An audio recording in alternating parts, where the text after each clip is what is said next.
Hello, and you're very welcome to Mind Blowing 19. I'm Paul Gill. And I'm Siobhan Lyon, and today we're going to be discussing all things about money. And You can't talk about money. Money's taboo. You're not supposed to. Do you know the most difficult thing to talk about in a relationship or a marriage is money? Is it? Yeah.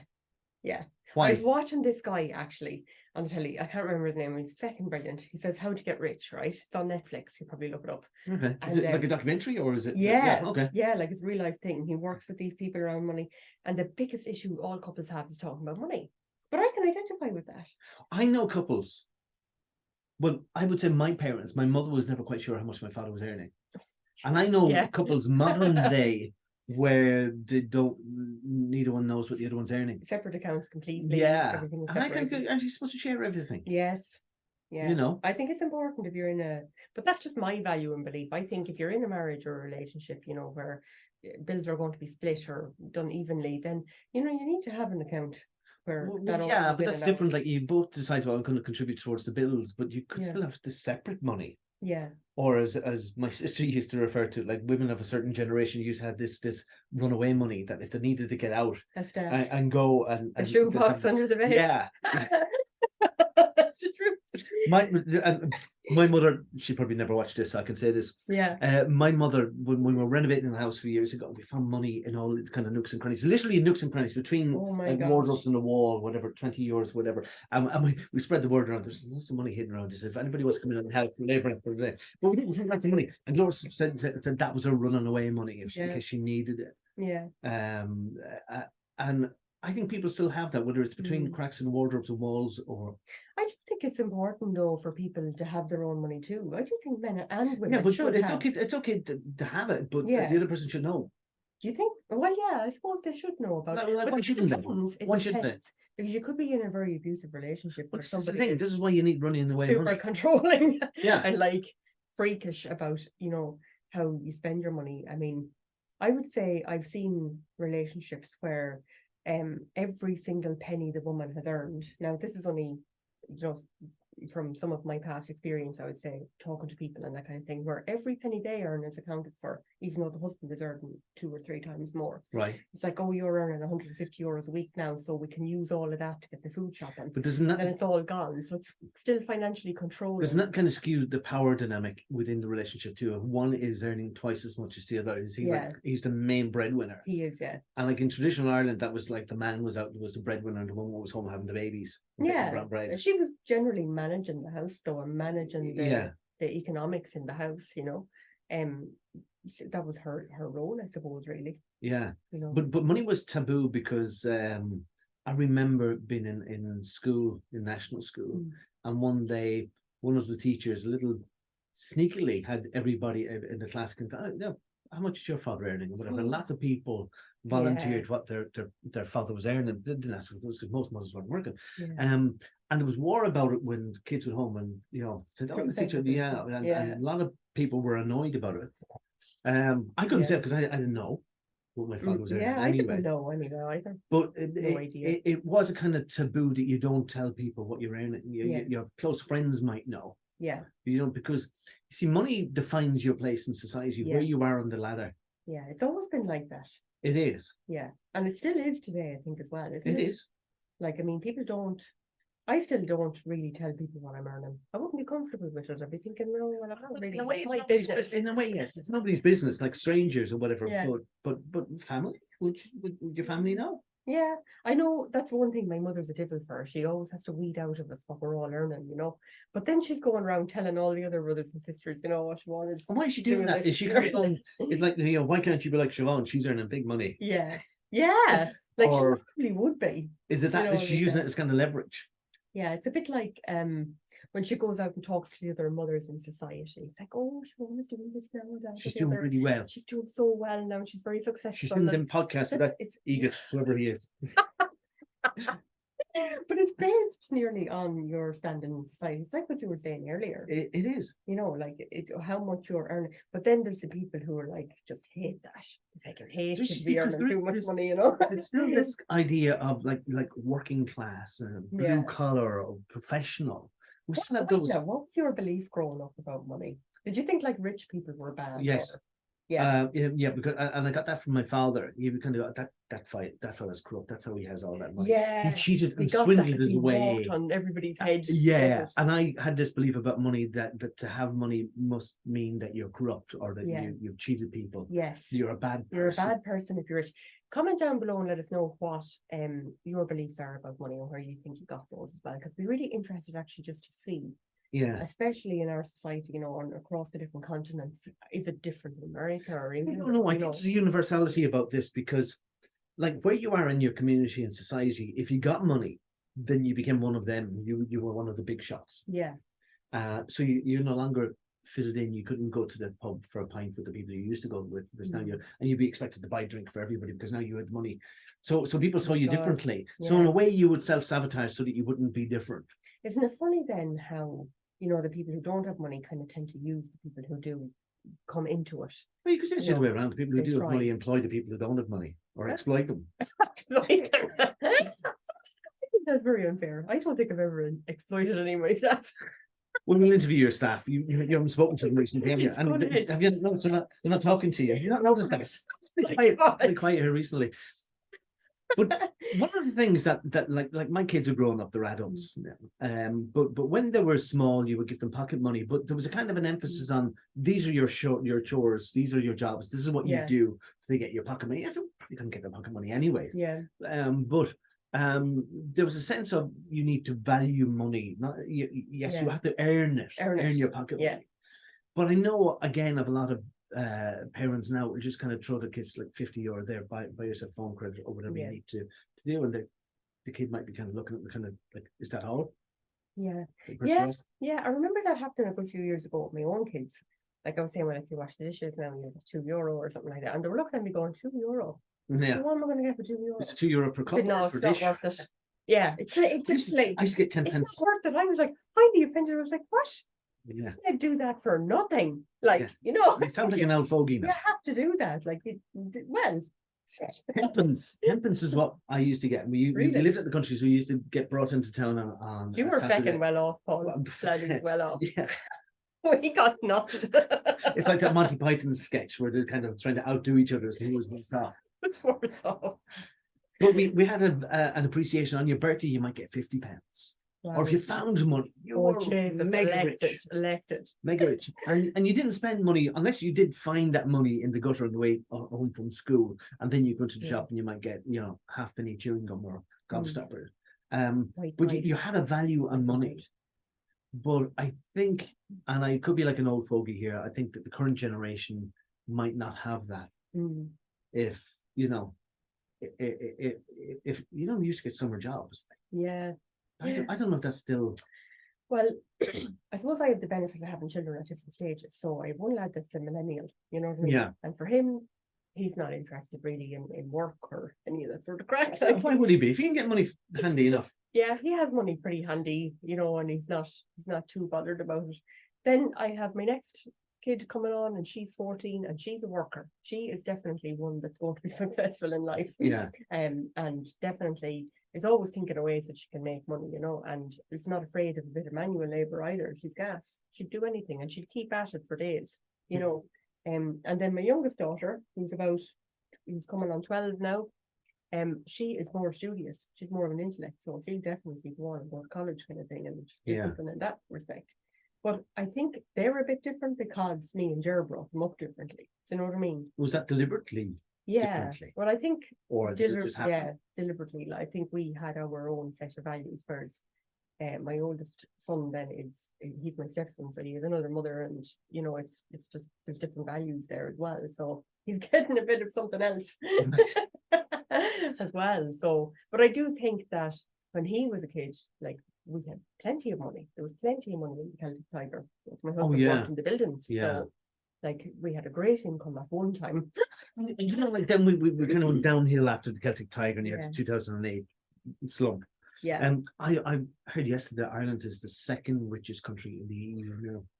And this really startled me because, like, when I was growing up, especially if you were doing history in school, Ireland was seen as the sick man of Europe.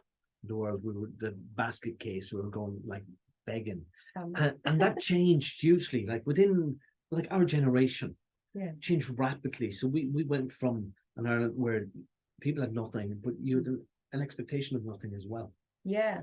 Like my mother, she's 91 next week, and she would talk about back in the day, like everybody had nothing. She said, like everybody was the same in the community. Everybody had nothing, and you shared, you swapped, you borrowed. Yeah, you worked together. There used to be a great sense of community.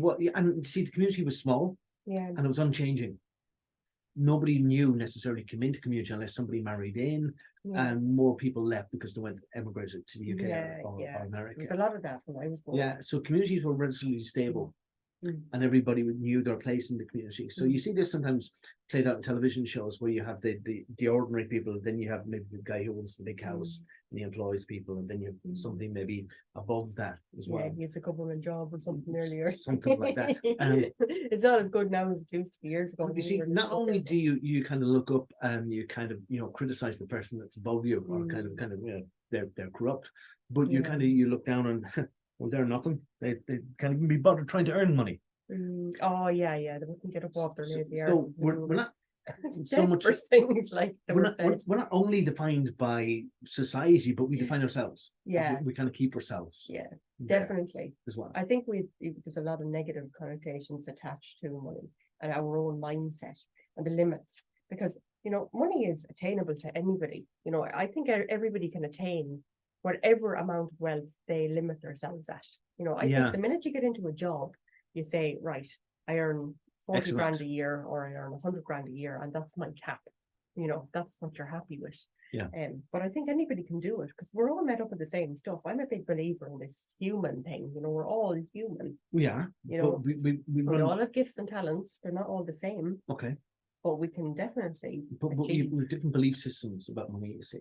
That's the problem. It's our mindset. Yes, we limit ourselves. Paul McKenna, I think, was in this book, I Can Make You Rich. I think it was in that one. He talks about, instead of thinking about money, because you can have negative associations with money, as we've just discussed, that if you kind of go like, I'm paraphrasing here because a few years since I've read the book, but he's kind of going, if I set you to task that, how many wheelbarrows can you accumulate in the next 6 months?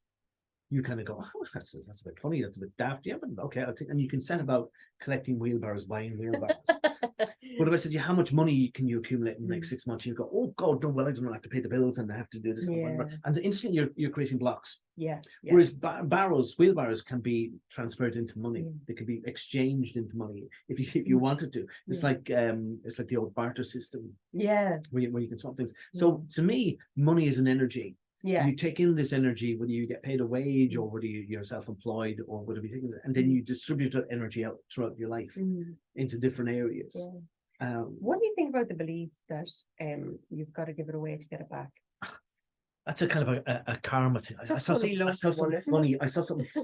I was on some social media site, and I was talking about poor people go to church to give them money to God, to arrive home to pray that God will give them money. Oh Jesus! And it was like they're kind of like stuck in the loop.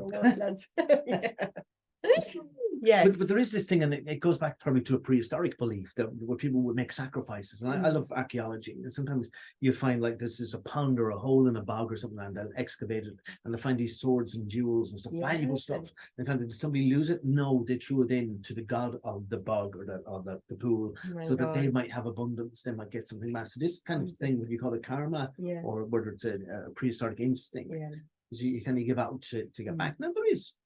There is a base of energy should be moving. Yes. So to kind of move the energy out of you so that new energy can come back in again. Yeah. I mean, I suppose one of the beliefs as well that I've heard before in the past would be that, if you're really rich, you're really selfish, you're really mean because you've held all your money, you don't spend it. But I think people are frugal though. They're people who are rich know how to invest their money. Yeah, but they're not necessarily mean, because I mean, look at like Bill Gates, philanthropist. Oh my God, he's done so much for sanitary conditions in there's lots of people, lots of rich people that you'd never hear about or don't brag about it. No, or but they do a lot of good things. Keanu Reeves, I read something about him the other day. See that on Facebook? Do you see that actually about him? Jesus, he's given away like 75 million of his money. Like, it just George Michael was the same. I think and he lives a simple life. He Paul doesn't live in a big house. Don't know how wealthy he was. He died just last month. Again, a giver. Yeah. Lots of people, and whether you've come from poverty and you appreciate your current level, and that's what you want to give up, or but it's not necessarily true that people have money because they've been hoarding it and hoarding it. But doesn't this get back to Siobhan? Like, I was never educated about money. No, in school. definitely not. I hadn't a clue. I just knew that you get a job, you earn money, and you pay your bills, and if you have a little bit left over, you spend it on something. Yeah. And that was my education as regards money. So why shouldn't kids be educated as to how to budget, how to invest? Well, they definitely should be. I think it's really missing in the education system at the moment is, you know, any sort of training about your well-being or your financial well-being as well, because I think that's a massive thing. Like, I think like I'm only starting really to learn now in the latter years of my life, you know. When I was younger, I earned money, earned lots of money. I worked really hard. My belief is you have to work hard. Oh yeah, that was a You belief. have to work hard. You conform to that belief, that becomes a self-fulfilling prophecy. What did I do? I went out and I bought clothes. You know, I made myself look nice. You know, because I never had anything growing up. You know. Yeah. It was like very seldom we'd ever have anything new. I'd have something new if my mom knitted it for me. Like she was a great seamstress, actually, and a great knitting and everything. So she often knit me things. Yeah. But apart from that, you know, new clothes weren't on the horizon. Like, Yeah. my parents just didn't have the money for it. Were you told things money doesn't grow on trees? Oh yeah, absolutely. That's every Irish person. I used to wonder where does money come from? And I remember my daughter when she was really small. We were talking, myself and her mother were talking with them, and we were short. We were short lots of weeks. We were talking about money, and Danny just said, why can't you just go to the hole in the wall and get some? Oh. And it was very innocent, and just like that's what people do.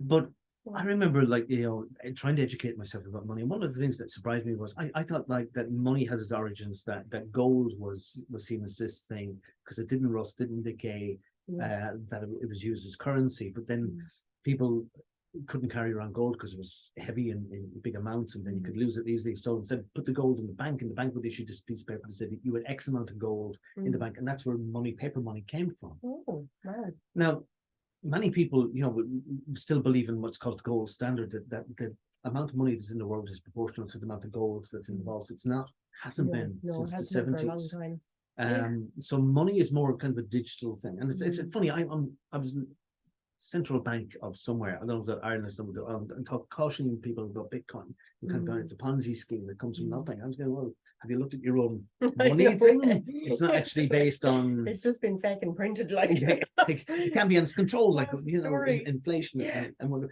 but when you kind of change your view or your perspective on money, you kind of go, okay, well, money is an expression of me. How fully am I expressing myself or living? Yeah. And I think when you start to bring it into that realm, you take it away from the worry of trying to make ends meet or trying to keep your head above water. Yeah. It makes a hell of a difference. Oh, absolutely. I remember going to a coach one time years ago, and because I was really struggling financially with my business and I couldn't seem to make enough money. And he just said something very simple to me. He said, sit down with a pen and paper and write down what it is you need to earn, you know, for this to be a comfortable life for you. And what do you need to charge your clients in order to earn that? So it just turned out that I needed to charge clients €80 each, and then have 15 of those a week, and I was going to be okay, you know. And I did that, and the next thing I had between 17 and 22 clients a week, all paying €80, no problem. But you see, and that wasn't like an accident. No, it was like I don't know, whether you advertised more or did anything more. So would you say that you attracted it? I put the vibes out there. Yeah, because now you became clear about what it was this is what I needed. Yeah, exactly. And your mind goes, oh, you never said that before. But that happens now, though, as well. Like, if I say, Jesus, I'm just really wrecked this week, all of a sudden I get loads of cancellations, or, you know, no new clients will come on for a couple of weeks just to give me a break. It's amazing. It's like your subconscious is your PA. Yes, and it kind of goes, cancel everything. Cancel everything. Yeah, Siobhan is out. You know, like. And that's us out, I think. Yes, well, For today. Another minute, so you can wrap it up nicely. I might have anything to say for another minute. That's not true, Paul. Don't tell a lie. I always have something to say. I find it hard to shut me up. That's one for you all, sure. We're talking about other things. We're talking about lots of things. If you have any ideas as to what you want us to discuss, send it to us. There'll be a link at the bottom of this video. If you're listening on the podcast, we'll be putting up our contact details there. Basically, mine is paul@paulgill.ie if you want to email me. What's yours? I can be got at siobhan@lowecareclinic.ie. Yeah, so you can find me there. It's probably the best place, isn't it? Okay. Or just message us down below anyways if you're watching this on YouTube. Okay. Best way to grab us. Talk to you soon. Take care. Bye. Bye.